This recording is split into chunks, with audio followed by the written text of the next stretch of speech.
मकर राशि, ग्रह की समाधि क्या अशुभ होती है?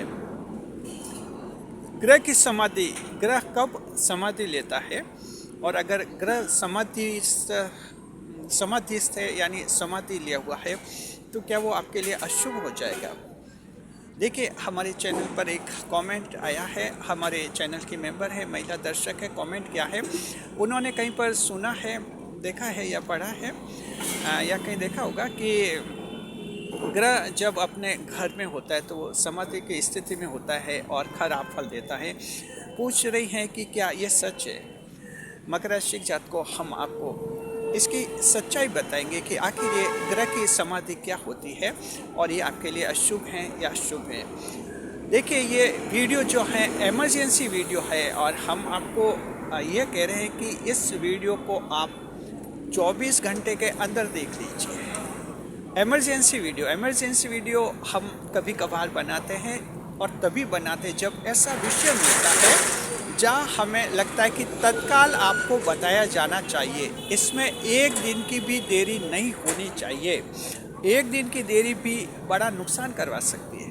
इसलिए ऐसे वीडियो को हम इमरजेंसी वीडियो कहते हैं, यानी इमरजेंसी वीडियोस हम मानते हैं जी। नए मेहमानों का स्वागत करते हैं, उसके बाद बताएंगे आखिर क्या इमरजेंसी आ गई। नए मेहमानों का स्वागत। अगर आप पहली बार चैनल पर पधारे तो आपका शुक्रिया तहे दिल और आपको गुलदस्ता में आपसे निवेदन की चैनल को सब्सक्राइब करें और हमारी विकास यात्रा में हिस्सेदारी अदा करें।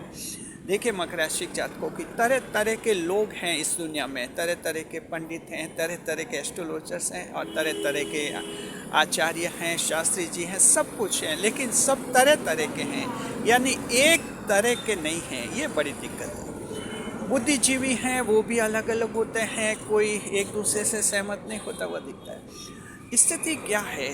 तब ऐसी स्थिति में क्या करना होता है? आपको कुछ तर्क का सहारा लेना होता है और थोड़ा कॉमन सेंस का प्रयोग करना होता है, तभी आप स्थिति को समझ पाते हैं। देखिए, अभी तक क्या पोजीशन है कि जो हमारे चैनल के दर्शक हैं और भी चाहे किसी भी चैनल का दर्शक हो, एस्ट्रोलॉजी चैनल के जो दर्शक हैं आमतौर पर वो ये मानते हैं और ज्योतिषी पंडित जी बताते हैं कि कोई भी ग्रह जब अपने घर में होता है, इसका मतलब ये होता है या तो वो ग्रह स्वयं की राशि में हो, गोचर कर रहा हो, या खुद के नक्षत्र में गोचर कर रहा हो। ऐसी स्थिति जब होती है तब माना जाता है कि वो ग्रह जो है समाधि की स्थिति में आया है और ये समाधि की स्थिति मानी जाती है। और अभी तक स्थिति ये है जिसमें आपको ये बताया जाता है कि कोई भी ग्रह जब अपने घर में होता है तो शुभ फल देता है, यानी अच्छे फल देता है और अच्छे फल देने का प्रयास करता है। जो अच्छा है, शुभ ग्रह हैं, वो और भी अच्छी शुभता देता है। और जो पापी ग्रह हैं जी, 5 पापी ग्रह माने गए हैं और ये शनि, राहु, केतु, मंगल और सूर्य, ये 5 पापी ग्रह, ये भी खराबी कम करते हैं, यानी अपने खराब फल में कमी करते हैं। तो परिणाम ये होता है कि कोई भी ग्रह जब अपने घर में होता है तो अच्छे परिणाम देता है। अभी तक आप लोगों को ये सिखाया हुआ है, समझाया हुआ है। हमारा चैनल भी आपको ये समझाता रहता है, अन्य एस्ट्रोलॉजर्स भी आपको ये समझाते रहते हैं। लेकिन कुछ ऐसे लोग होते हैं, कुछ पंडित होते हैं, एस्ट्रोलॉजर होते हैं जो कहीं ना कहीं कुछ ऐसी गलत बात कहते हैं जिससे हो सकता है कि थोड़ा उनको व्यूज़ भी मिल जाए, उनके ऐसे वीडियोस भी चल जाते हैं, लेकिन अंततः गलत तो गलत हैं। आप गलत को सही नहीं बता सकते, नहीं साबित कर सकते जी। ठीक है, कोई गलत बात कहता है एक बार तो लोगों को थोड़ा उसमें नयापन लगता है, लोग आकर्षित होते हैं, लेकिन धीरे धीरे लोग समझ जाते हैं कि वो सच्चाई थी नहीं जी। अब हम सभी जानते हैं कि सूरज पूरब में उगता है और अभी 15-20 लोग जोरदार आवाज़ लगा के आपको बोले कि अरे आज सूरज तो पश्चिम में उगा, सूरज पश्चिम में उगा, तो एक बार सभी लोग घर से बाहर निकल ही जाएंगे और देखेंगे कि सूरज पश्चिम में कैसे उगा। यानी गलत बात एक बार आकर्षण पैदा करते, लोगों को खींचती है, लेकिन सच्चाई सामने आ जाती है। तो हम बात कर रहे हैं मकर राशि के जातकों। देखिए, आप आध्यात्मिक भाव की राशि हैं। एस्ट्रोलॉजी में सबसे ज़्यादा विश्वास करने वाले लोग मकर राशि के ही हैं। एस्ट्रोलॉजी की थोड़ी सी भी हलचल होती है आपके जीवन को प्रभावित करती है।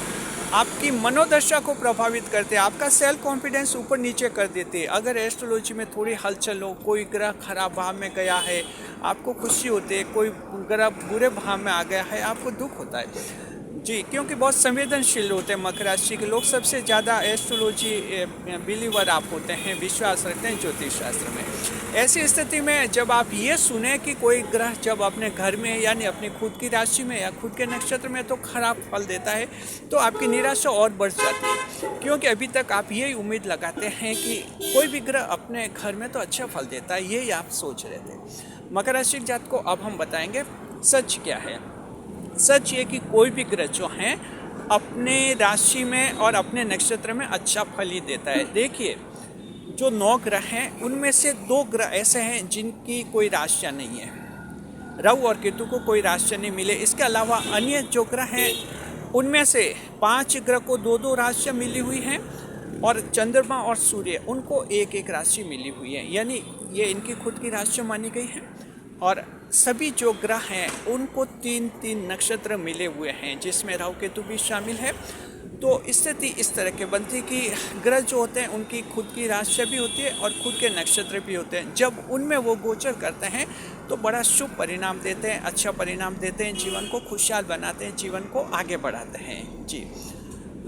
ये होती है पोजीशन जी, आपको इस बात को समझना होगा। अब लॉजिक कहते हैं कि खुद के घर में कोई ग्रह होता है तो वो समाधि में होता है और समाधि में होता है तो खराब फल देता है।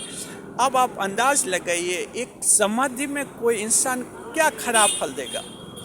इंसान समाधि कब लेता है? समाधि यानी मौन व्रत की स्थिति में कब आता है? जब मौन कब धारण करता है? वो तब धारण करता है जब उसको अपने आप को अंदर से पहचानना होता है, शांत रहना होता है और अपने आप को जीवन में आगे बढ़ाना होता है, उसका एक रास्ता तलाशता है। तो जो समाधि लिया हुआ कोई व्यक्ति है, जो व्यक्ति समाधि ले रहा है, दूसरों को क्यों नुकसान पहुंचाएगा, क्यों अशुभ होगा, क्यों खराब होगा, ये आप समझिए। कोई भी ग्रह जो हैं खुद के घर में होता है, खुद की राशि में होता है, तो खुद की राशि में होता है जैसे हम हमारे खुद के घर में खुश होते हैं, प्रसन्न होते हैं और थोड़ा मौन धारण भी करते हैं। बाहर जितना हम बोलते हैं पब्लिक फ्रंट पर, हमारी जो सर्विस हैं, जॉब हैं, वहाँ बोल नहीं होता है। घर में हमें शांति महसूस होती है, मौन धारण करते हैं और हम अपने आप को रिलैक्स्ड महसूस करते हैं। हमारी भावनात्मक जिज्ञासा बढ़ती है घर में।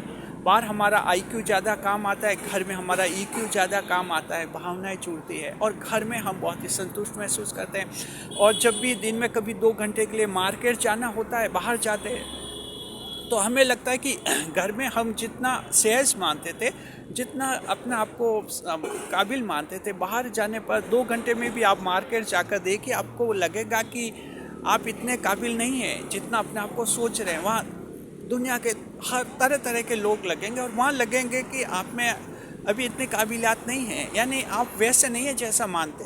ये बाहर जाने पर आपकी फीलिंग होती है। और 2 घंटे बाद जब मार्केट से लौटकर फिर घर में आएंगे, घर में आकर फिर आपका सेल्फ कॉन्फिडेंस बढ़ जाएगा, फिर आपको लगेगा कि नहीं, सब सही है, परफेक्ट है। यानी घर में आकर राजा बन जाता है इंसान, घर में आकर राजा बन जाता है। ये गरीब भी होता है, अमीर भी होता है, साधु भी होता है, संत भी होता है, राजा भी होता है, रंक भी होता है, भिखारी भी होता है। हर व्यक्ति जब अपने घर में आता है तो राजा महसूस करता है अपना आप को, इतना खुश होता है। तो कोई भी ग्रह जब अपने घर में यानी अपनी खुद की राशि में या अपने खुद के नक्षत्र में आते हैं तो अच्छा फल देते हैं। खराब फल क्यों देंगे? कहते हैं कि समाधि की स्थिति में अशुभ फल देते हैं। समाधि की स्थिति में अशुभ क्यों फल देंगे? समाधि तो शुभता के लिए लेते हैं, अपने आप को पहचानने के लोग समाधि लेते हैं। तो दूसरों को कहाँ नुकसान पहुँचाए क्यों नुकसान पहुँचाएंगे? कहीं कोई साधु तपस्या करते हैं, पहाड़ों में जाकर तपस्या करते थे, मौन व्रत धारण करते हैं, कई साधु संत क्यों करते हैं? अपनी आत्मशुद्धि के लिए करते हैं और दूसरों के कल्याण की प्रार्थना करते हैं। जो समाधि लेते हैं लोग, वो तो दूसरों के कल्याण की प्रार्थना करते हैं। तो खुद ग्रह समाधि में होने पर दूसरों को क्यों नुकसान पहुंचेगा? ये एक ऐसी बात है जिसे आपको समझना है। मकर राशि के जातक को हमने कहा कि दुनिया में तरह तरह के लोग हैं, तरह तरह की बातें आती हैं, ध्यान रखिए। आपको समझना है कि सच क्या है, और सच समझने के लिए देखना होता है तर्क क्या, लॉजिक क्या है, और फिर अपनी व्यवहारिक बुद्धि का इस्तेमाल कीजिए, जिसे कॉमन सेंस कहते हैं। कॉमन सेंस भी लगाइए तो आपको पता चलेगा सच क्या है। जी, अब आप समझ गए। तो जो कमेंट किया था महिला दर्शक ने, हमारे चैनल की मेंबर हैं, उनको भी जवाब मिल गया, और आप सभी को भी ये नई जानकारी मिल गई कि कोई भी ग्रह जब अपनी राशि में होता है हमेशा शुभ फल देता है। ध्यान रखिए, जैसे आपके राशि के स्वामी शनिदेव हैं, आपके राशि के स्वामी शनिदेव को 2 राशियाँ मिली हुई हैं, एक मकर राशि, दूसरी कुंभ राशि, दोनों राशियों के स्वामी हैं। कुंभ राशि शनिदेव की मूल त्रिकोण राशि मानी जाती है, तो 2 राशियाँ शनिदेव को मिली। 3 नक्षत्र शनिदेव को मिले हुए हैं। पहला नक्षत्र पुष्य नक्षत्र कर्क राशि में आता है, तो पुष्य नक्षत्र शनिदेव को मिला है। जी, उसके बाद शनिदेव का जो दूसरा नक्षत्र है वो है अनुराधा नक्षत्र, विशाखा जो वृश्चिक राशि में, वो शनिदेव को मिला है। और तीसरा नक्षत्र शनिदेव का है उत्तर भाद्रपद नक्षत्र, वो मीन राशि में, वो भी शनिदेव को मिला है। तो कोई भी ग्रह जब अपनी राशि में होता है, अपने नक्षत्र में होता है, तो बहुत ही बलशाली होता है। मकर राशि के जातकों को ये वीडियो इसलिए भी इम्पोर्टेंट है कि वर्ष 2026 में ध्यान रखिए, वर्ष 2026 में आपके राशि के स्वामी शनिदेव जो हैं उत्तर भाद्रपद नक्षत्र के महत्वपूर्ण चरण में रहेंगे और आपके जीवन में क्रांतिकारी बदलाव लाने वाले हैं। इसलिए आपको ये बात दिमाग में अच्छी तरह से रखनी होगी कि कोई भी ग्रह जो हैं अपने घर में मजबूत होता है, सशक्त होता है, खुश होता है और दूसरों को खुशियाँ प्रदान करता है, शुभ होता है और दूसरों के जीवन को आगे बढ़ाता है। बस इस बात को ध्यान रखिए। इसके अलावा ये जो बेकार की बातें आती हैं, जो निराश करने वाली बातें आती हैं और जिनका कोई लॉजिक नहीं है, बिना सिर पैर की बातें आती है, उनको दिमाग से निकाल दीजिए। जी, वर्ष 2026 के संदर्भ में भी हमने वीडियो इसलिए भी बनाया कि 2026 में जब शनिदेव खुद के नक्षत्र में जाएंगे तो कितना पावरफुल होंगे। इसलिए हमने सोचा आपको बता दिया जाए कि कोई भी ग्रह जब अपने नक्षत्र में जाएगा, अपनी राशि में जाएगा, काफ़ी पावरफुल होगा और आपके जीवन को आगे बढ़ाएगा। शुक्रिया। इसी तरह एस्ट्रोलॉजी को लॉजिक के साथ समझिए हमारे चैनल के साथ रहकर। वीडियो को लाइक करें, कमेंट करें, शेयर करें, वीडियो को हाइप करें, ज़्यादा से ज़्यादा लोगों तक पहुँचेगा ये। शुक्रिया।